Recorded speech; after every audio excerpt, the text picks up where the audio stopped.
Herkese merhaba, ben Pınar Yıldırım. Her hafta olduğu gibi bu hafta da yine kültür sanat alanında konuklarımızla beraberiz. Bazen edebiyattan, bazen tiyatrodan, bazen de bir sokağın sesini büyütüyoruz birlikte. Bugün de Balat'ın sokaklarında bir kafede oynanan Tebdil oyunun oyuncularıyla beraberiz. Özge Borak ve Fehmi Karaaslan bizimle birlikte. Hoş geldiniz.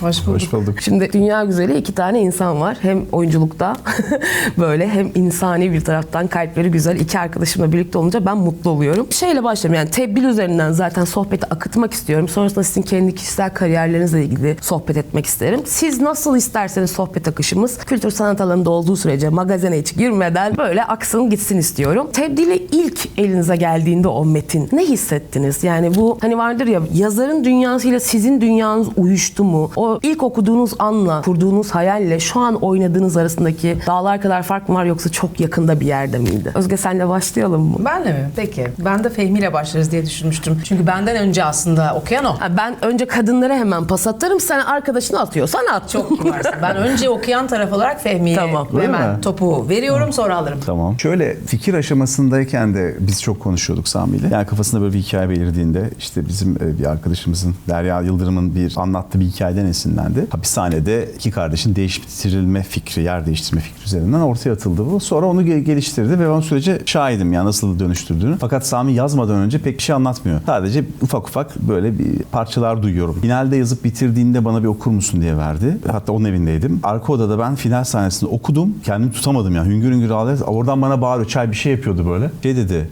Nasıl olmuş? Beğendin mi finali falan dedi. Ben yanına geldim böyle sırılsıklam gözler. Böyle oldu falan dedim. Ya böyle olmuş falan yaptım. Yani çok etkileyici. Bir de onunla beraber onun yazıp yönettiği 3. oyunum zaten. O yüzden hem onun diline, yönetme biçimine ve kurduğu dünyalara aşinayım. Burada da çok büyük bir zaten dürtüsel bir yerden bir yakınlık da hissediyorum yazdığı iki karakter üzerinden de. Oynadığımız şu anki son haliyle ilk hissettiğim o ağlama duygusu arasında hiçbir fark yok şu anda oyunu oynarken. Yani en basit cevabım bu olabilir. Yani oraya kadar taşıyor beni. Nasıl ki oyunu okuduğumda adım adım o duyguya geldim. Finali okuduğumdaki etkiye geldim. Şu anda oyunu oynarken de aynı şey oluyor. Finalde hiç şaşmadı. Tebdil'i bana ilk gönderdiklerinde biz Sami ile çok fazla tanışmıyorduk. Bir kere biz bir araya geldik bir başka oyun özelinde. Ve fakat orada ben o dönemki ailevi durumlar sebebiyle içinde bulunamadım bir yandan. Başka çeşitli sebepler de vardı. O oyunda birlikte olacaktık. Olamadık. Sonra İçimde de bir şey kalmıştı, yani Ahmet Sami ile niye biz bir araya gelemedik, hay Allah belki başka zaman olur derken Murat aradı beni, yapımcımız. Ve Murat üzerinden ilerledik aslında. Sami'de numaram var, benim de Sami'nin de bende var ama biz konuşmadık. Ve ben oyunu okudum ve bir lüks içinde okudum oyunu. Lüks nedir? Bir oyuncu için lüks, çeşitlilik sunulduğu vakittir yani. Bunu mu istersin, bunu mu istersin diye iki rol içinde. 2 tane kız rolü var zaten oyunda. 5 kişilik oyun. 3 erkek, 2 kız. 2 kız için de oku. Hani hangisini gönlün isterse onu oyna diye geldi teklif. Bayağı bir lüks bu. Ve oyunu okuduğumda Fehmi gibi ben de çok duygulandım. Bir amacı gerçekten olan, bir yere dokunan, bizim unuttuğumuz o mahalleciliği de bize tekrar nostaljik olarak aslında bir yerden alt metin olarak hatırlatan, dostluğun, insan ilişkilerinin, romantik ilişkilerin, ailevi ilişkilerin karşılığının ne kadar bulduğunu gördüğümüz veya bulmadığını gördüğümüz bir oyun oldu aslında. Bu iyice deştiğimizde elimize kalan olarak söylüyorum. Hani günün sonunda. Ve doğal olarak ben de işin içinde direkt olmak istedim ve seçimim de belki de başkası tarafından seçiliyor olsa, çünkü şöyle izah edeyim. Nilay var, Zeynep var. Zeynep gelmezse eğer oyunumuzun içine o hayat öyle akar gider. O tekere çomak sokan biri varsa o Zeynep.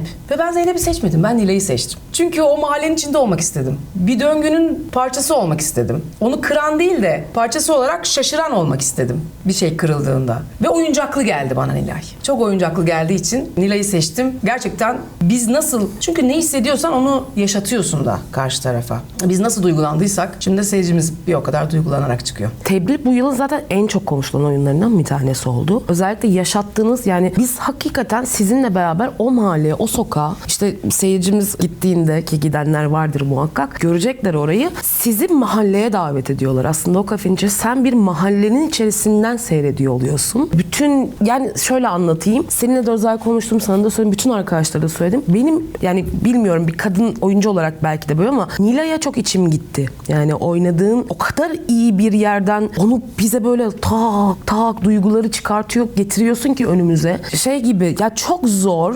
Fazla spoiler da vermemek istemiyorum çünkü orada böyle kurmaya çalışıyorum ama şey çok zor geliyor bana. Bir kadının her koşulda kendine bir oyun kurup orada kalabilmek, yani o kişiye ait olarak o benim ya da tam bir senin elinde değil biliyorsun ama bunu hiç çaktırmadan durabilmek, bu ilişkiyi kurabilmek bana çok zor geliyor. Hayatta çok zor geliyor. Ve ben en çok galiba sonucunda, yani görecekler sonuçta bir özette de var Süleyman'la Talat'ın hikayesindeki o herkesin duygulanıp bambaşka bir şeye dönüştüğü olacak ama ben galiba gözyaşını İlayda akıttım. Yani galiba değil, öyle. Onu da söylemek istedim. O yüzden teşekkür ederim de tekrar. Belki çok nostalji dediğiniz şeyin içerisinde o mahalle, o aidiyet, o gerçek, aslında tüm duygularıyla gerçek olanı görüyoruz. Yaşadığımız hikaye. Bizler çünkü baktığınızda bu jenerasyonda, yani Z kuşağının kısmı bir öncesiyiz ya. Bizde bir mahallecilik vardı. Bizde bu duygular vardı. Aşkı başka türlü yaşıyorduk. İlişkiyi başka türlü kuruyorduk. Tebdil beni oraya götürdü. Hem çok mutlu oldum. Bunu tekrar hatırladığıma çok mutlu oldum.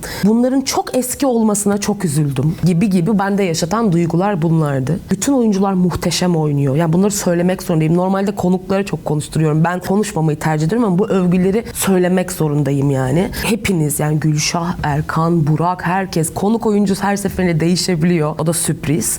Muhteşemsiniz. Birinizden biriniz olmasaymışsınız bence çok yarım kalırmış o mahalle. Hani vardı ya, Müzeyyen abla olmasaydı olmazdı bizim bu mahalle gibi. Hani gibi bir durum benim için. Ellerinize sağlık diyorum o konuda. Ve Ahmet Sami de evet özel bir insan. Bu konuda hem mekan tiyatrosu yaratmak üzerinden söylüyorum. Çünkü sen Gomidas'ta da hani oynayan oyuncu ve bambaşka. Hatta çok böyle dönüm noktası dedikleri bir oyun. Fehmi'nin galiba dönüm noktası kariyerinde dedikleri bir oyun. Bence her zaman çok iyi bir oyuncu olarak her rolün hakkını veriyorsun. Arkadaşım, tebrik ederim. Ve hani mekan kullanımı bir Sami'li de programa aldım geçen haftalarda.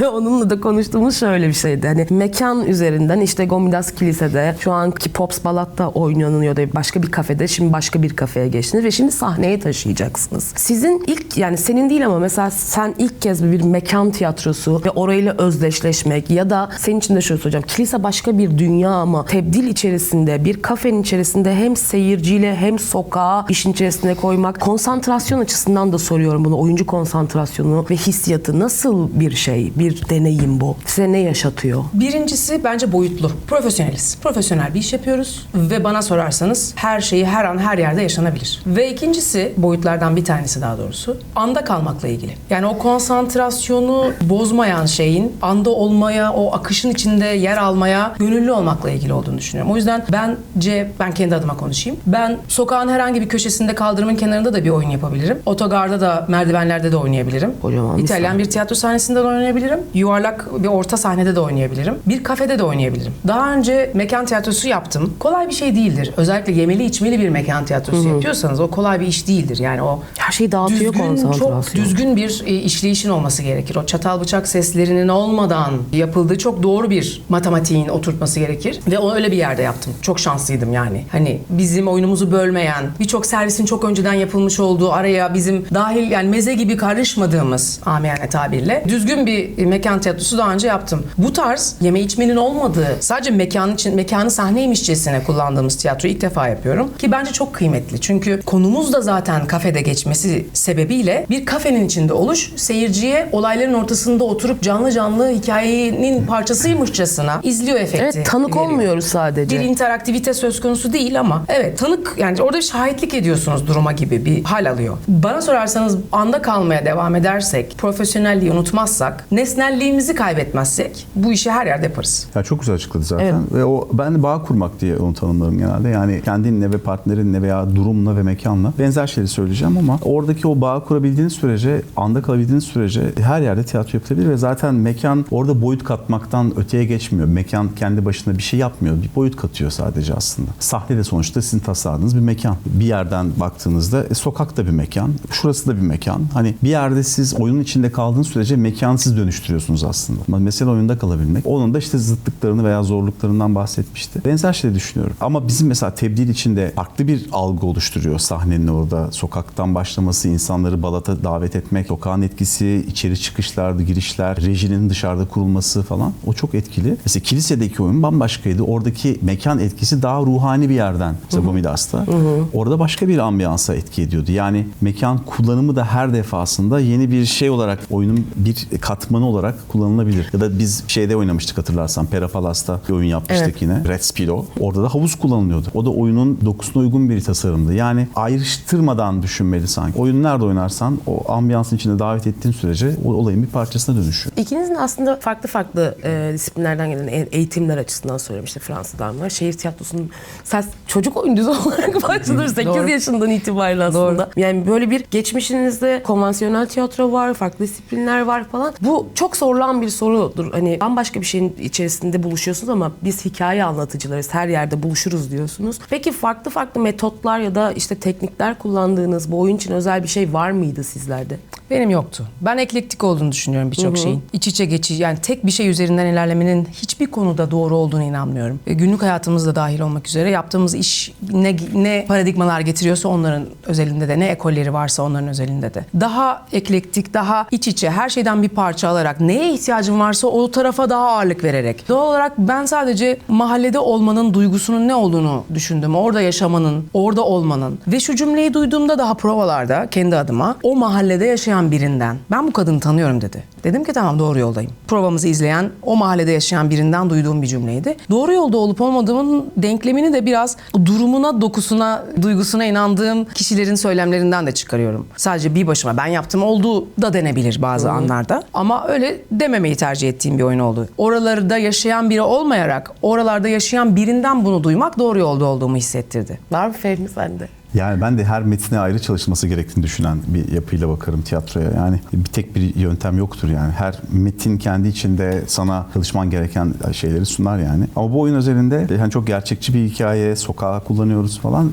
Özge'nin de bakış açısına uyan şekilde diğer bütün partnerlerimiz de benzer şekilde algıladı olayı ve biz böyle çok gerçek bir yerden iletişim kurduk. O yüzden hani bir oyunculuk metoduydu, bir şey konuşmak gereği bile duymadık. Kalben yakaladık hikayeyi. Birbirimizi de çok sevdik. O zaman çok güzel birlikte oyun oynayan 5 tane afacan gibi böyle eğlenerek bir tasarım çıktı ve bunun Ekip arkasında iletişimi metodunu kullandık diye. yani Evet. tabii ki arkasında Dinlemek birbirini, dinlemek, orada olmak. Gerçekten ne anlatıyor anlamak, yani duymak başka şey çünkü. Dinledik biz.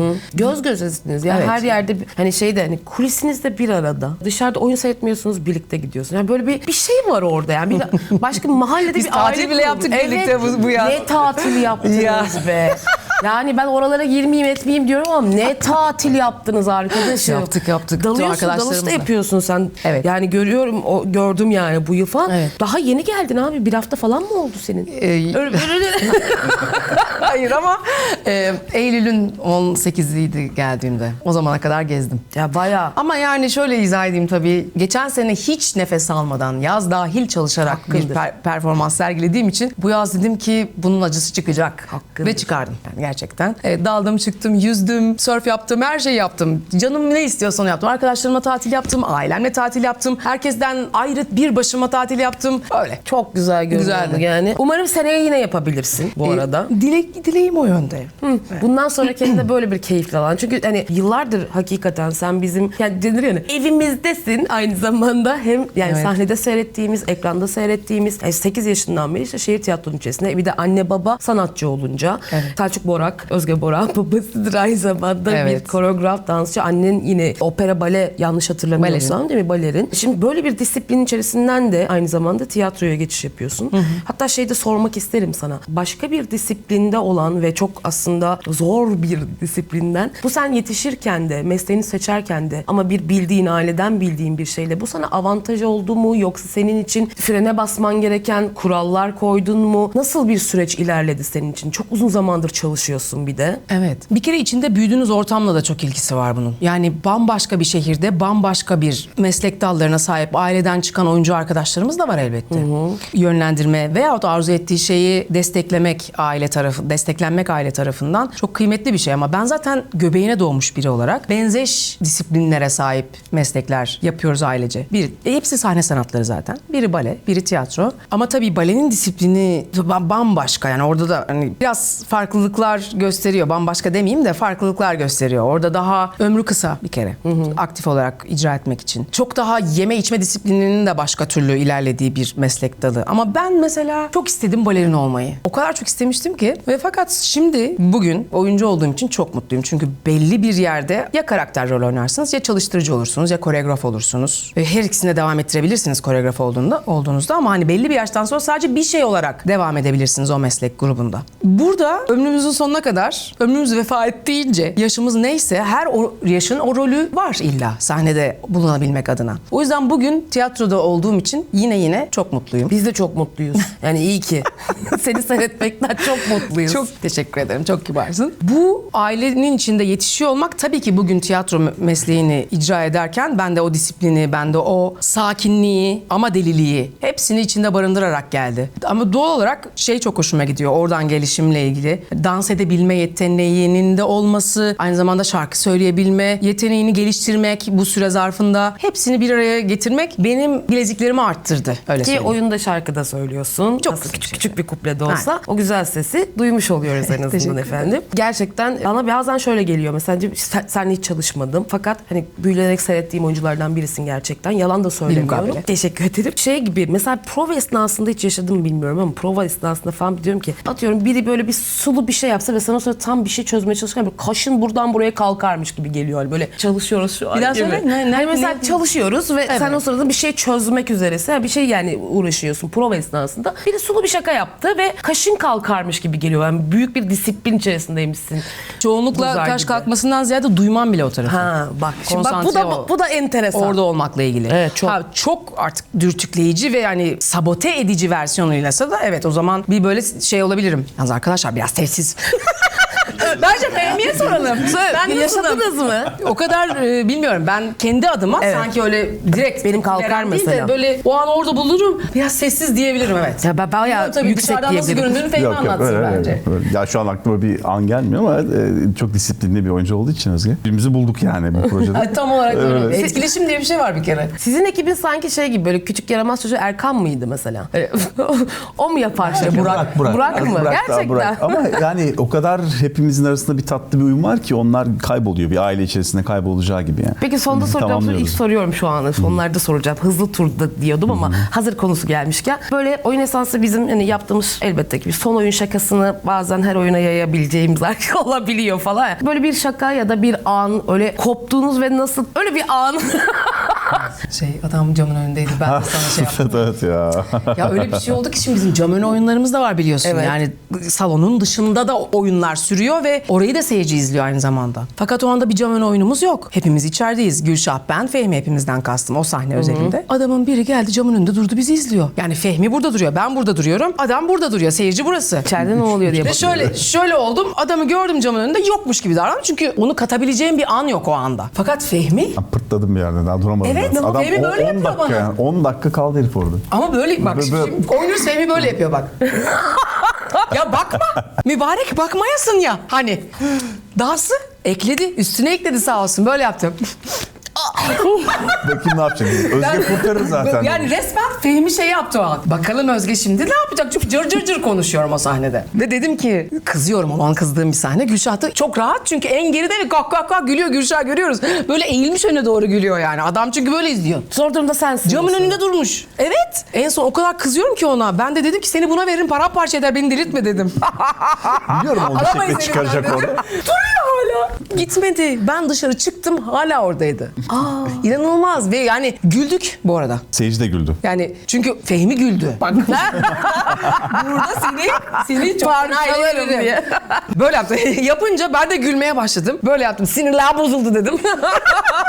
Beraber bir güldük. Güldüm orada. hep beraber güldük bir. Ondan sonra seni buna veririm paramparça eder diye böyle devam ettim. Sahneyi bir şekilde bitirdim kendi adıma ve çıktım dışarı yani. Çok Ya zordu benim için. oyunda düzenli olabilecek bir şaka şu ana kadar tam yerleşmedi. sanki. Kimse yapmadı mı? Bir Ya şey da biz yok. tutuyoruz kendimizi. Çünkü çok ritimli ve hani timingi olan bir şey aksarsa öbür sahneyi İhanet bozacağı için etme- ihanet olur edilmedi yani. böyle. Hapşırdı partnere. sahnede. Onu geçen bilerek ya bazı şeyleri böyle orada güzel olur falan. Ve hep bana denk gelmesi. Bunu ne yapacağız? Böyle gene benim adımı söyle diye dediğim bir yer var böyle. Benim adımı söyle dedim. Hapşırdı çok geç. Allah aşkına çok geç ama benim adım ne onu söyledi. Geldi- Ne yapacağımızı bilemiyorum. Geldiğini hissediyorum. Şimdi de oraya yerini tutturayım dedim. Müzikalite var ya konuşuyor. Tam boşluğa denk getirdim. Hap şey yaptım. Geçmiş olsun. Yani böyle bizde daha çok spontan o an yaşanan şeyleri kotarmak üzerinden şakalar oluşuyor ve oraya ait oluyor. çok dramatik bir ana henüz denk gelmedi çok şükür. Geleni de galiba görmezden geldik ve öyle devam ettik. Çünkü çok kötü duygusu dağılır Tabii, oyunun. Hem güldürdüğümüz ve güldüğümüz hem ağladığımız ve ağlattığımız yerler olduğu için bence bizim iç dinamiğimizi bozmadan bir şeyleri ekliyoruz ya dahil ediyoruz ya da görmezden geliyoruz. Evet, Sanki genelde öyle doğru oluyor. oldu. Tabii, tabii. Hem partnere hem oyuna büyük bir aidiyet, yani tutumadır ya. Evet. Bunu herkes kolay kolay yapmaz. Tam tersi karşı tarafı bozmak üzerine çok kişiyle çalıştık yani. Evet, Hani tabii. Alnıma bakanla da çalıştım ben oynarken yani. O yüzden müthiş bir ekip olmuşsunuz gerçekten. Peki mesela sizi en çok zorlayan kelime, replik, anda öyle bir şey tebdilde? Kendi adıma final bloğu zorlayıcı yani. Çok buralarımda falan kalıyor. Yanarak oynuyorum. Şahsen söylerken Evet. zorlandım. Şahsen. Evet, şahsen. Benim de diyebilirim. Kavga ettiğimiz bir sahne var Fehmi ile. Orada ne olur gitme derken. Ay Özge, senin role çok aşığım. Senin oynayışına çok aşığım. Kalbim acıdı şu an yani. Seyirciden duyduğunuz tepkiler nasıl? Yani böyle gelen en tuhaf tepki nasıldı mesela? Tuhaf tepki. Tuhaf. Şey olarak hiç böyle bir şey duymamıştık dedim. Tuhaf derken olumsuz anlamda sadece düşünmeyin öyle bir şeyden. Enteresan. Yani Sami'nin koyduğu bazı şeyler var. Atasözleri var. Benim de var böyle biraz küfürlü ve Alanya Ve tekerleme gibi. Evet abi, bir tanesi- utanayım mı? onlara bazen falan oluyor insanlar. Çıkınca Ben de da ya onu hiç oldum. duymamıştım falan diyen de Hiç oluyor. ömrümde Şu an duymadığım aklıma o oluyor. geldi. Bilmiyorum. Yani evet, benim genelde yakın arkadaşlarımın anneleri ya da arkadaşlarımın bazı arkadaşlarımın annelerinden öyle. Yani güzel evladım ama işte acık da küfürlü.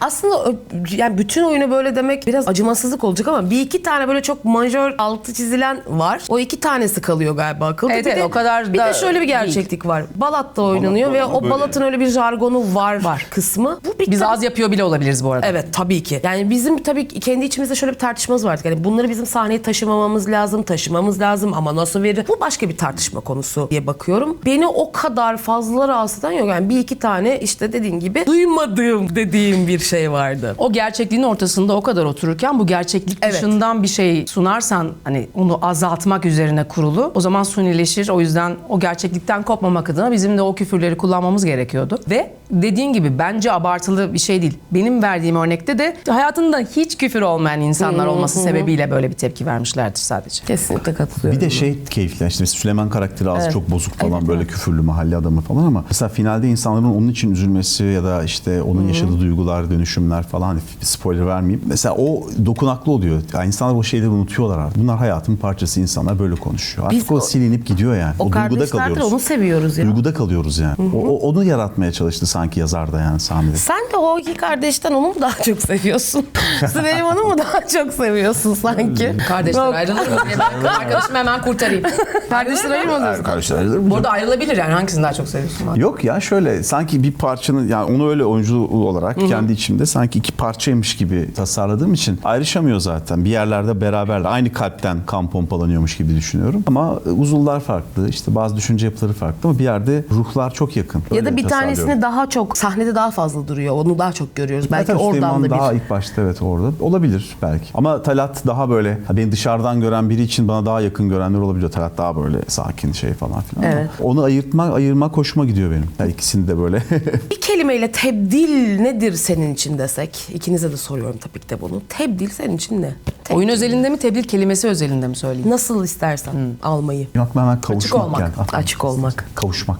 Kavuşmak. Açık olmak. Peki bunu Yani o değişime açık olmak. Nilay'a dışarıdan biri olarak bir şey söylemek istesen ne söylerdin? Bir cümle söylesen ne söylerdin? Değerlisin derdim. Evet ya. Teşekkürler. Kendime söylenmiş gibi hissediyorum.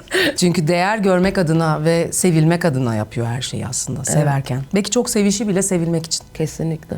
Direkt aklıma o geldi. Yani kavuşmak geldi. Yok şeyi. Onlara ne söylerdim diyorsun? Talat'a ve Süleyman'a Fehmi olarak ne söylerdin? Süleyman'a derdim. Zamanı gelecek. Talat'a da boş ver. Teşekkür ediyorum. Peki. Şimdi ben konuyu birazcık değiştirmek istiyorum buradan. Hani tebdilden biraz aldık. Birazcık sizlerden bahsetmek istiyorum efendim. Tamam. Mesela şu an psikoloji eğitimine başladın. Yeniden Evet. bir okula gidiyorsun. Evet. Şey gibi çünkü mesela tiyatrocu olmasaydın ne olurdun dediğimizin karşılığını sen bayağı hepimizin istediği, ben şu olurdum ya ama işte olmadı dediğim şeyi lap diye sen şu an bir şey okuyorsun. Evet. Bu nasıl karar oldu? Özge, senin için nasıl, yani hep istiyor muydun psikolojiyi yoksa bir anda ben bir şey okuyacağım ve bunu okuyacağım mıydı? Şöyle, oyuncu olmasaydın ne olurdunun bir sürü cevabı var bende. Doktor olurdum. Cerrahi bir doktor olurdum ama mesela. Ya da avukat olabilirdim. Biraz Çatır dilim çatır laf, olurdun hocam. ağzım laf yaptığı için galiba. Ya da balerin olurdum gibi. Birkaç seçenek var ama hep psikoloji okumak istedim diye bir şey yok mesela. Sadece psikoloji de sağlık tırnak içinde başlığı altında ele aldığımızda sağlıkla çocukluğumdan beri alakadardım. O yüzden doktor olurdum diyorum. Önce ilk aklıma gelen o. Hep böyle lisede sağlık dersi seçtim, seçmeli işte dalgıç oldum. Sonra iş ilerledi. Arama kurtarma dalgıcı olduğumda aldığım ilk yardım eğitimi yetmedi. Gittim ilk yardım görevlisi oldum. Sınava girdim. Devlet sınavına gibi böyle sağlıkla zaten sağlık ve sağlık çerçevesindeki konularla hep ilgiliydim. Sonra dedim ki ben bununla ilgili bir şey yapmak istiyorum. Daha ilerletmek istiyorum. Daha derinlemesine öğrenmek istiyorum. Önce meslek olarak yaparım diye düşünmedim. Bu sebeple işin prosedüründen uzak, ana bilim dalını okumadan beni kim kabul eder dediğimde bilmediğim için Kıbrıs kabul etti. Ve orada YÖK'le ilgili vesaire neyse işin denklik kısımları ile ilgili sıkıntılar olduğunu, ben bu işi de meslek olarak yapabilirim, hoşuma gitti bu dediğimde öğrendim. Prosedürü öğrendiğimde. O yüzden ana bilim dalını okumaya karar verdim. Üniversite sınavına girdim ve psikoloji bölümünü kazandım. Şimdi 1. sınıf öğrencisiyim. Okuyorum. Helal olsun. Yani şu anda gerçi o sizde yasak ama bir sürü hastan o bizden gelecek, bizim meslekten gelecek gibi duruyor. Tanıdık arkadaşlara Bakamıyorsunuz. yani arkadaş olamaz. İşte Evet. ben bir başkasını yönlendirmek falan da yani bu Ya da arzu ettiğinde ben birini yönlendiririm gibi. Umarım o zaman da geldiğinde. öyle şeyler. Zaten hepimizin bir terapisti olmak zorunda olduğunu hissediyorum. Böyle bütün insanların yani sadece oyuncuların değil, oyuncuların özellikle bence gerekiyor. Bir de şey de var yani şu an mesela oradaki seninle birlikte okuyacak öğrencilere şöyle diyorum. Onun adım önde olabilir efendim. Çünkü kendisi aynı zamanda yani şöyleyiz ya, biz bir karakterin psikolojisini çıkartıyoruz ya. Her oyun Tabii. bunu çıkartıyoruz yani ve bunun içerisinde senin tabii ki de başka keşiflerin falanla beraber bambaşka bir dünya gelecek ve yolun açık olsun arkadaşım. Teşekkür Vallahi ederim. Tebrik çok, ederim. Bir de bizim mesleğimizde çok dirsek temaslı Evet. bir meslek o da. Yani biz kabaca tabirle bir ruh halini oynuyorsak o da onu tedavi etmeye çalışıyor. Onarmaya çalışıyor. O yüzden dediğin gibi tecrübenin çok kıymetli olduğu bir bölüm bir de psikoloji. Çünkü teori evet çok önemli, bilmemiz gereken tarafı ama tecrübeyle işin daha köpürdüğünü görebiliyoruz. O yüzden yaşça küçük arkadaşlarımdan o anlamda bir tık önde hissediyorum kendimi. Yoksa hepimiz tabii ki aynı yolun yolcusuyuz, aynı gemide beraber Ya ilerliyoruz. şu an terapi yapabilecek donanımda. Yani Kesinlikle. Öyle konuştuğuna bakma. Teşekkür ederim. Umarım bir gün. Zaten hayata şey gibi yani diyor, dalgıcılık yaptım o sağlık konusunda. Hani bir hayata geliş bir misyonunu bulmuş gibi oralardan yürüyormuş Şifacı gibi bir bir şey. tarafı var Evet çünkü. ben de öyle Şifacı düşünüyorum. Şu an konuşan. hani böyle şey de yani kayıttayken bu tarz şeyleri söyleyip böyle sanki hepimiz mistik bir şeyin içerisinde gidiyormuşuz. İnsanlara böyle bir şey vermek istemiyorum ama içimden geçen öyle şifacılık bir tarafı olduğunu düşünüyorum. Teşekkür ederim. Efendim sen de bir şey, senin de başka bir yerden yaptın. Yine meziyetin var arkadaşım. Bir rehberlik yapıyorsun ve yani turistik rehberlik yapıyorsun. İnsanları gezdirmek üzerine ve yurt dışında en çok da nereye gidiyordunuz? Bir Evet, gemiyle. çok yere gidiyorum yani. Ama daha her sene muhakkak gittiğin. Her sene gittiğim işte Norveç'e gidiyorum, Japonya'ya gidiyorum.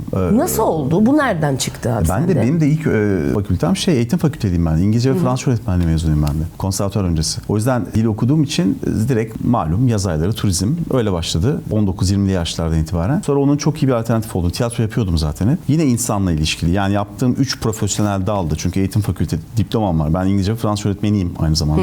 Fransız Kültür Merkezi'nde ilk Türkiye'ye geldiğimde çalıştım 6 ay falan. Orada yine insanlarla bir paylaşım, bir şey anlatmak, bir şey öğretmek. İşte rehberlikte o şekilde. Mikrofonla hikaye anlatıyorsunuz. Otobüste 50 kişi var ve siz işte Norveç fiyortlarını anlatıyorum ya da Japonya'yı anlatıyorum. Aslında doğaçlıyorum. Yani tiyatral bir şey o da bence. Bunların katkısı oluyor değil mi? İnanılmaz. Mesleğe katkımız oluyor bu noktada. Yani birebir insanlarla temas halindesiniz ve Cebe malzeme. bir şeyler yazmak, çizmek ya da yazılan şeyleri konuşmaktan öte ben o an gelenle anlatmayı tercih ediyorum. Çünkü defalarca gittiğim bir yere artık hakimsem bir şey okumadan gelenle yapayım istiyorum. O doğaçlama hali çok hoşuma gidiyor. O an olanla insanlarla paylaşmak çok tiyatral geliyor. Yani yani resmi, profesyonel işimde de birbirine çok yakın olduğunu hissediyorum ben de. Yani insanla temas ve yenilenmek gibi de. Çünkü burada kapalı bir dünya, bazen bir kaçmak istiyorsun. Hem dünyayı gezmeye fırsat tanıyor. Ekonomik olarak da hani istediğim işleri seçmeme yardımcı olan bir şey oldu 25 yıldır neredeyse. İşte Fransalarda okumamı sağladı, işte Türkiye'deki hayatımı kurmamı, bazen işte dizi yapmadan da yaşamamı sağlayacak, daha çok tiyatroda kalmamı sağlayacak bir şey oldu. O yüzden minnettarım bu şeyin sonucunda. Bunun genelinde yani şu anda birçok arkadaşımızla konuştuğumuz konu, genç arkadaşlar okuyan, konservatuvarda okuyan arkadaşlarla konuştuğumuz mevzu. Bizim ülkemizde maalesef galiba sadece kendi mesleğimizi yapamaz bir hale dönüştü. ekonomik koşullarda aynı şey. Yani hepimiz şu an biz şanslı insanlarız, belki sahnede yer alabiliyoruz. Özellikle üniversite öğrencisi arkadaşlardan akşam bara gidip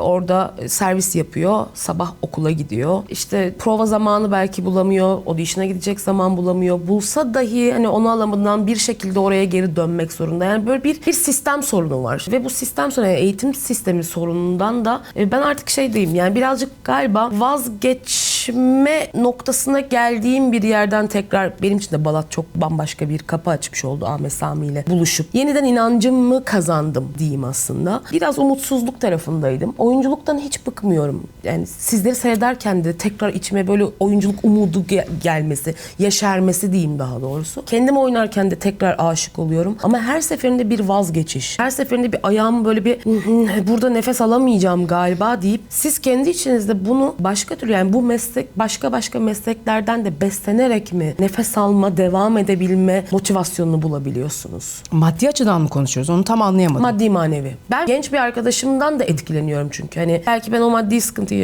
yaşamıyorum. Ama onun bu mesleği okuyup bir başka şekilde yaşamını tercih etmek zorunda kalması, parasını başka şekilde kazanıyor olması beni motivasyon olarak da etkiliyor. Hocam biraz terapi. Şöyle bir şey söylemek isterim. Bu bizim mesleğimize özgü bir şey değil. Bu şu an sinema televizyonda da var. Sektör içi bazı denklemlerin yanlış ilerleyişi sebebiyle birçok sektörde yaşanmış olan ve yaşanması devam eden bir durum. Yeni değil maalesef. Ve başka mesleklere hayatını idame ettirmek için yönelmek durumunda bıraktıran bir şey. Şu bile, yani tiyatrodan hayatını idame ettirecek seviyede para kazanmayış ve karşılığında, tırnak içinde örnek veriyorum, yine mesleğini icra ediyorsun ama sadece para kazanmak için belki de dizilerde oynuyorsun. Yani ben belki de şu cümleyi duyabilirim bir gün. Ben tiyatrodan yeteri kadar para kazanabiliyor olsaydım hayatımı idame ettirecek kadar ben dizilerde de rol almazdım. Çünkü ona ihtiyaç duymazdım. Birçok insan söylüyor bunu zaten. O sebeple söylüyorum. Ve bu yeni bir şey değil. Ama bir yandan da ben işin birazcık pozitif tarafından da ele alınması gerektiğini düşünüyorum. Çünkü bunu değiştirmek için daha kolektif bir harekete geçmek gerekliliğine inanıyorum. Daha hakiki bir yerden sendikalaşmaya, hakiki bir yerden birlik olmaya ve aynı paydada buluşmanın o noktalarını bulmaya, buradan çözümcül bakmaya ve o çözümler için taleplerde bulunmaya ve taleplerin karşılığını alabilmeye tabii ki. Bunlar çok fazla birbirini tamamlayan unsurlar. Doğal olarak bir tane halkası eksik olduğunda işlemeyen bir şey. Doğal olarak sen bütün bunları yapıp da çözüm için karşıya ulaştığında oradaki zincirin halkası yoksa yine boşa düşüyorsun. O sebeple olmaz değil, olabilir ama bireysel, sektörel dışında daha küresel bir değişimden bahsetmek söz konusu. Ülkece, dünyaca belli bir yere varmak için adım atılması lazım. Yine olmaz değil, köklü, yavaşça daha doğru adımlarla ilerleyebiliriz. Pozitif tarafıysa onu hayatta başka meslekleri de icra ederek bambaşka gözlemler yapmayı sağlayıp oradan aldığıyla sahneye taşıyacağı başka durumlar olabilir. İyi taraflarını da böyle ele almak istiyorum. Çünkü benim de başıma geldi. Evet, ben para kazanmak için başka meslekleri icra etmek zorunda kalmayan tarafım. Şanslıyım o anlamda. Ama başka durumların içinde olup oradaki gözlemlerimle bambaşka bir yere taşıdım orada öteki taraftaki mesleğime mesela. Bunu yaşıyor olabilirler. Bu işin de pozitif tarafı görmek isteyene. Yani işte bu kendi adıma hani şanslı tarafta olduğumu düşünüyorum. Çünkü seçim yapma şansım oldu. Yani ben diğer tarafta da olmayı seçseydim öyle kalırdı. Yani dizilerde daha orada hayatımı onun içinde sürdürmek, orada uğraşmak falan. Şöyle bir hayalim olmadı. Çünkü ben hep tiyatrocuyum. Yani ben belki de tuhaf bir şekilde kendimi öyle kodladım. Ben tiyatrocuyum kardeşim yani. Ben önce tiyatrocuyum falan diye böyle bir misyon edindim kendime belki de. Çocuk yani liseden itibaren, tiyatro ilk başladığım itibaren. Yurt dışına giderken de yani hani başka bir şey yapmak istedim. Ya ben dizi yapmak istemiyorum, başka bir şey yapmak istiyorum derken para kazanmanın da yolunu aradım yani. Hep ikisi beraber gelişti. O yüzden de turizm çok cuk oldu benim hayatımda ve hani bu benim için nasıl diyeyim bir seçim aynı zamanda. Çünkü ben sabah uyandığımda istediğim saatte kalkmak istiyorum mesela. Yani sadece istediğim şeyi yaparken mutlu oluyorum. Bunun da bedeli değil. Böyle bir bedel yani. Başka bir iş yapabiliyorum yanında. Bundan mutlu oluyorum. Çünkü 6 ay hiçbir şey yapmadan sabah saat kurmadan uyanmak çok hoşuma gidiyor benim. O beni tiyatroda da besleyen bir şey oluyor. Hani sete koştur. Ben onu yaptım işte. O ilk geldiğim dönemler Muhteşem Yüzyıl'da oynuyordum. Yani aklımı yitirecektim. Yani ilk geldiğim dönemler. 2 oyunda oynuyorum. Sete gitmem gerekiyor. Oradan oraya koşuyorum. Bir Bodrum turnesi var. O oyunu hiç unutmuyorum o günü. Setten son anda çıkarttılar. Uçakta rötar var. Oyuna koşarak girdim mesela kulise. Benim için kabul edilebilir bir şey değil. Çok zorlanmıştım. Ve hani ulan o zaman ya yapmayayım tiyatro oldum ya. Ya tiyatro yapmayayım ya bunu yapmayayım. İkisi beraber hem işte orada yapımcılar az önceki çok güzel anlattı. Yani bir sektörel anlamda bir uyuşmazlık oluyor. Ya bir denklem daha net kurulmalı. Sen tiyatrocuları da kullanmak istiyor musun bu sektörün içerisinde? Ona uygun uygun bir yapıyla o zaman sentezle, ona uygun dizi yapım süreleri veya oyuncuyu da rahatlatacak konforlu alanlar sağla. Ya da o zaman başka bir meslek. Ben daha çok şöyle konuşmayı tercih ediyorum. Dizi oyunculuğu bambaşka bir meslek bence. Tiyatro oyunculuğu bambaşka. İkisi hiçbir şekilde aynı şey İkisini değil. birlikte yürütenleri de daha çok Çok daha tebrik edilici ve o kadar zor ki. Gerçekten o kadar tebrik zor ediyoruz. ki. O kadar zor ki yani setten koş gel sahneye çık ve aynı Kesinlikle. performansı. İkisi farklı dünyalar ve disiplinler. O kadar saat bekle, orada bambaşka bir orada da hani her şeyin etrafında şey de var. Set emekçilerini düşünüyorsun. Bir yandan kendi rol arkadaşın, her şeyle beraber tiyatroya yetişmen lazım. Kırıp dökmeden bir şekilde ikisi de ideal olması gerekiyor. Doğru. Zor. Yolunuz açık olsun Teşekkür o konuda. ederim. Senin bir de tabii ki yani bu kadar tiyatro aşkın olmasaydı acaba Avignon'a gidip Gomidas'ı hep Fransızca oynayıp üst üste 20 oyun mu oynadın? 25 oyun mu 22 oynadın? akşam. Aklımı yitirecektim. Gerçekten aklını yitirir ama insan yani. Yani çok sıcaktı bir de. Gerçi Allah'tan akşam saatiydi. Saat 8 seansıydı. Yani 22 akşam üst üste Fransızca. Çok zor ama Avignon'da. çok kıymetli bir şey yapıyor Çok tabii. Yani kıymetli. kendi ana dilinin dışında bir dilde sanatını icra ediyor yani müthiş bence. Kesinlikle. Kafan yanmadı mı? Yani işte yani artık bir süre sonra normalde bilirsin oyuna çıkmadan önce bir ısınmamız olur, bir şey olur falan. Ben şöyle oyuna 5 dakika var. Cübbeyi giyiyordum, oturuyordum, tamam gelsin insan. Hazırım falan. Yani o artık şey, Gomidas olmuştum artık yani oynaya. Peki mesela tebdilden öncesinde şey yani herkesin vardır ya da yoktur böyle. Ritüellerimiz vardır ya kendimize özgü. Hani şunu atıyorum işte hani şuraya basmadan çıkamam. Basmadıysam o oyun kötü gider falan gibi ritüelleriniz var mı? Biz de var Herkesin küçük farklı böyle farklı. kendi aramızda. Kendi aramızda var. Hepimizin aynı şeyi aynı anda yaptığı bir şey var. Her oyun öncesi mutlaka küçük bir çember yapıyoruz. Böyle birbirimize sarılıyoruz. Ve bir an duruyoruz gözlerimizi kapatıp. O kadar bir enerji. Ve sonra ellerimizi üst üste koyup böyle hepimiz 1, 2, 3 tebdil diye bağırıyoruz ve oyuna çıkıyoruz ondan sonra. Mesela garip buldunuz var mı? Abi bunu yapıyor, şunu yapıyor. Şu ana kadar hiç Bugüne denk kadar. düşen, bugüne kadar denk düşen. Ben o kadar çok enteresanlarsa karşılaştım. Şimdi insanların da ne bileyim ben. Şimdi söylersen net belli olacak isimle anladım ben orayı Ben şu anda. şeyi söylemek isterim. Onu sonra Giray var ya Prens. Evet. Prens de kullandı. Biliyorum onu benim yaptığını. Oyuna biz Mutluluk Belki Bugüne Kadar oyununda beraber oynadık. Ben o zaman daha böyle hani ısınayım falan. Ses temirleri yapardım oyuna çıkmadan önce böyle. Mö falan. Prens'in bir sahnesinde onu yaptı. Yani var ya işte İtalya'dan gelen aktörü falan. Evet. Evet Fehmi yapıyor öyle şeyler. O mö Yani biz sesimizi tutuyoruz. Böyle o an böyle çok Fehmi'ninki gülmüştüm. gerçekten aramızda farklı olan. Ha. Ay, Artık yapmıyorum o kadar. Daha az. Daha az yapıyor. gerçekten. Müzik dinliyor. Mobbinge mi uğradın Mobbing arkadaşım uğradım diye. abi bizim. Bizde de vardı. Akademik aktör falan diyenler olmuştu. İlk Öyle mi? 15 sene önce falan ilk o İstanbul Halk Tiyatrosu'nda falan bir dönem çalışmıştım da orada böyle akademik aktör ısınarak çıkıyor falan diye. Ben de ısınırım şeyde yani oyun öncesi kendime ısınırım, bedenimi ısınırım, sesimi ısınırım falan. Benim de bir arkadaşım o da şey yapardı. Isındın mı oğlum falan diyorum ama müzikale çıkıyorsun abi yani şarkı söyleyeceğim falan filan ya. Isındın mı oğlum derdim. Kalorifere böyle yapıyordu. Isındım ben çok iyiyim falan diye. Bana da o garip geliyordu mesela. Gerçi sonra ben de biraz kıstım galiba. Oyunun ihtiyacına göre ısınma Evet, metotları evet. geliştiriyorum. Kesinlikle Ben de biraz o katılıyorum. oluştu Bence de. artık. Bu oyunda bu lazım. İşte bu oyunda biz daha sarılmalıyız. Daha böyle sıcak. Bu böyle bir şey. Başka bir oyunda başka bir ruhani işte Gomidas'ta farklı ısınmam gerekiyordu. Çünkü tinsel bir boyutu var. Orada daha bedenini de açmak bir şey. Yani oyunun yapısıyla alakalı nasıl ısınacağım. Evet. Bazen ısınmaya gerek yok yani. İşte Mutluluk Belki bir kadeh bir şey çakıştı böyle çıkıyorduk mesela. Hani Ya, her oyun. Sizin hiçbir şeye ihtiyacınız yok arkadaşlar. Siz o oyunu umarım yıllarca da oynarsınız. Seyirciden müthiş bir ödülle dönüyorsunuz yani. Sürekli sold out, sürekli kapalı gişe oynuyorsunuz. Çok uzun yıllar hevesinizle oynayın. Çok isterim. Ve size özel bir soru geliyor yönetmeniniz ve yazarınızdan. Sami'den bize. Evet. İkinize birden. Peki. Bu oyunun provaları sırasında hiç umutsuzluğa düşmüşler mi diyor kendisi. Hep de bana atıyor topu önce görüyor musun? Ben düşünüyorum, Önce o arada beni düşünüyorum. Konuş bakayım ben konuşmayacağım. Konuş. Ben umutsuzluk. Yani prova demek zaten başlı başına umutsuzluk demektir bence. Önce öyle başlayalım. Ve o umutsuzluğun içinde o kaostan bir şey yarattığında zaten keyif alırsın. O yüzden prova var. Ben onun işin partisi olduğunu düşündüğüm için o umutsuzlukla keyif alan bir yerdeyim. Yani bir şey olmasın, deneyelim, tekrar yıkılsın, bozulsun. Ama şimdi Sami ile bir çalışma pratiğimiz de olduğu için o dağılan ve umutsuzluğa o daha hızlı gider. Onun o gittiği yeri ben biliyorum geri geleceğini. O yüzden ben o yaşasam bile bir dakika şu an böyle ama başka bir şey olacak hissiyle hep duruyordum.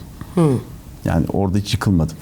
Olacak, biliyorum, öyle bir şey var orada, gelecek ama zamanı var. Benim için de prova tam tersi, yani umutsuzluk var diyor ya, onun Fehmi'nin algılaması ya da izahı o şekilde. Benim içinse prova iyinin de kötünün de bir arada olduğu, her şeyin amiyane tabirle belki de kusulduğu ortaya, neyin olup neyin olmadığını görmek için bunun yapıldığı, kötüyü de yani böyle çöp olduğunu senin bile belki arka planda hissettiğin şeyi bile yaparak onu en azından onunla yaptım kurtuldum, olmadığını tekrar gördüm demek için. Çok severim çünkü ben prova dönemini, yani o süreci çok severim ben. Çok provacı bir insanım, ben çok severim. Onun çok geliştirici olduğunu düşünüyorum. O yüzden umutsuzluğa hiç kapılmadım. Bu oyun özelinde hiç kapılmadım. Sadece bazı anlarda anlam veremediğim şeyler oldu. Onu izlemeyi, gözlemlemeyi tercih ettim. Çok fikir beyanında rahatlıkla fikir beyan eden bir insanımdır. Ve bazen mesela Fehmi ya da ekipten bir arkadaşım, niye hiç konuşmuyorsun, niye hiçbir şey söylemiyorsun der. Hani bu kadar fikir beyan eden taraf olmama rağmen. Gözlemlemeyi tercih ediyorum çoğu zaman konuşmaktansa. Boşa bir şey söylemektense anlayıp ondan sonra bir şey söylemek istiyorum. O yüzden o umutsuzluğu seçmedim. Gözlemlemeyi seçtim. Sami'nin umutsuzluğa kapıldığı bir anı hatırlarım. Çok yüksek umutsuzluğa kapıldı. Yani yapmayalım mıya kadar geldi. Ve oradan nasıl hızlı döndüğünü de hatırlarım. Çünkü hayır dedim, sakin olalım, devam edelim. Bir bakalım. Ve oldu zaten, bugün buradayız. Çok acayip bir iş yapıyoruz ya. Çok acayip. Çok güzel bir şey Anlatılanları çok güzel. Yani şey değil, birçok insanın belki hayatı boyunca bir kere yaşayabileceği şeyi bir senaryoda böyle şeyler yaşayabiliyoruz. Çünkü yani Çok- şey gibi vardır ya, söz çok güzeldir. Umutsuz olay vardır. Olay yoktur, insan vardır diye. Umudumuzu yitirmememiz lazım. Her yerden bir şey doğar. Oradan bir şey bir şekilde döner. Senin de olduğu gibi az önce söyledin çünkü. Oradan dönebilir her şey. Nasıl yapmak istediğinle alakalı. Gerçekten isteyip istemediğinle de alakalı. Burada ben bir şey söylerim ya. Bizim mesleğimiz böyle sprinter koşuculuğu değildir. Biz maraton koşucularıyız. Tabii. Tiyatrocular. O yüzden prova süreci de, bütün kariyer sürecimizde, yani bu işi yapmayı seçtiğimiz andan bir gün oynayamayacağımız veya ölene kadar ki o süreçte, bu bir maraton. O yüzden o öyle de, böyle de, şöyle de bir şekilde yolunu bulacak, inanırım ben yani. O sürece bırakmak gerekiyor. O umutsuzluk anları, kaos anları, iyiler, kötüler hepsi iç içe geçiyor zaten. O bile güzel. O da geliyor güzel bana. işte. Yani o umutsuzluğa kapılıyormuş gibi hissettiğin an. Muş gibi olmasaydı zaten bugün bunu konuşmuyor olurduk. Yani oyunu konuşmuyor olurduk. O muş gibiymiş ya. Umutsuzmuş gibi an bile güzel. Çünkü belki oradan bir parçayı atarsan daha güzel olacağını gördüğün an o. Aslında değerli ve iyi olduğunu daha önce fark etmediğin an da o. O parçanın, o içindeki bir bölümün. Farkındalığın arttığı bir şey o. Kötünün iyiye çevrildiği yer. Niye çevirdi ya? Ay o kadar güzel şeyler söylediniz ki ya. Vallahi şey gibi oldu. Ben size konuk geldim ve Hoş siz geldik. beni böyle bir tokatladınız keyifle. Estağfurullah. Çok güzel oldu. Bugün Tebdil'le beraberdik. Arkaya haftaya görüşmek üzere.